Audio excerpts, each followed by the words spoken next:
cabeza. Esto es por los homies caídos, puto.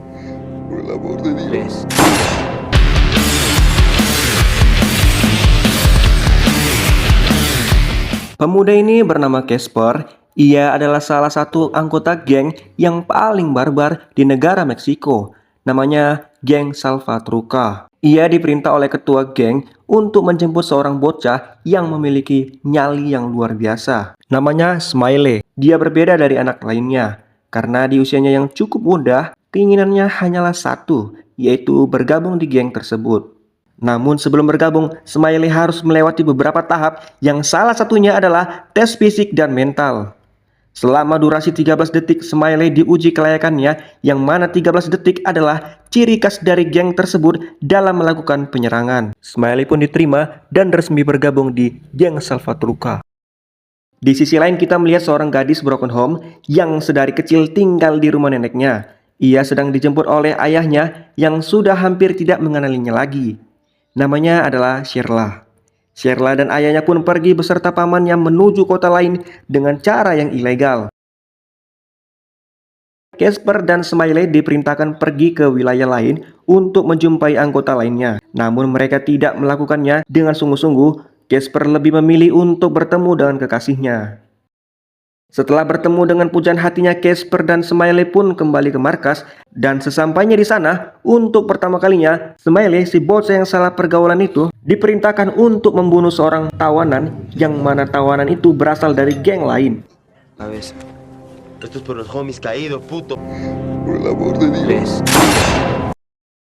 Pada malam harinya, tak disengaja Casper dan pacarnya bertemu dengan para anggota geng. Terlihat para anggota geng mencurigainya. Siapakah wanita ini? Apakah ini menjadi alasan Casper sehingga Casper tak lagi memprioritaskan gengnya? Namun Casper berbohong. Ia mengatakan wanita ini hanyalah sekedar teman. Sontak perkataan Casper melukai hati kekasihnya itu. Para geng pun beranjak pergi dan mengingatkan Casper untuk hadir di pertemuan besok. Di sisi lain terlihat Sherla, ayahnya, pamannya, beserta penumpang gelap lainnya yang sudah siap untuk berangkat. Namun sayangnya keberangkatan dibatalkan karena di depan sana terjadi gerbong kereta yang amblas.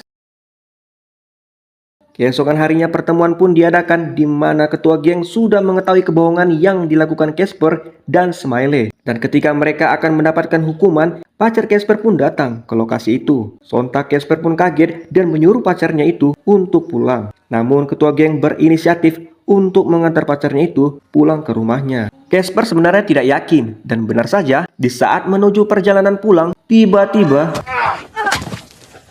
kekasih Casper pun meninggal dunia. Ketika Casper mengetahui penyebab kematian kekasihnya yang tak lain karena ulah ketua gengnya itu, hati Casper sangatlah hancur dan hanyalah dendam yang ada di dalam benaknya.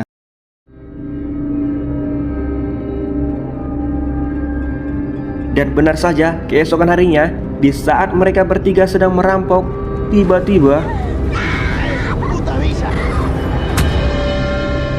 Casper pun membunuh ketua gengnya.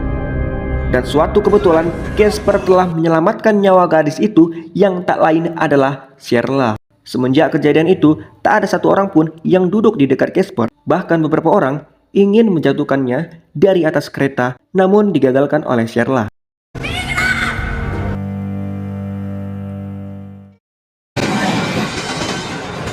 Keesokan harinya di saat Casper duduk meratapi nasibnya, Sherla pun menghampirinya dan memberi sedikit roti untuk Casper sebagai bentuk rasa terima kasihnya. Mereka pun berkenalan. Hari lepas hari hubungan mereka pun semakin dekat, bahkan Casper sudah dekat dengan keluarganya Sherla. Di sisi lain, Smiley sudah kembali ke markas yang sebenarnya wakil ketua geng itu ingin membunuh Smiley karena dianggap sudah sekongkol dengan Casper. Namun Smiley kembali meyakinkannya bahwa dia tidak sekongkol. Karena rasa cintanya terhadap geng itu, Smiley pun meminta agar dia dikirimkan untuk mencari dan membunuh Casper. Para geng pun menyetujuinya dan memberikannya senjata. Tak disangka, si bocah yang salah pergaulan itu berhasil menemui geng Salvatrucha yang berada di wilayah lain, sebagaimana perintah dari wakil ketua geng tersebut.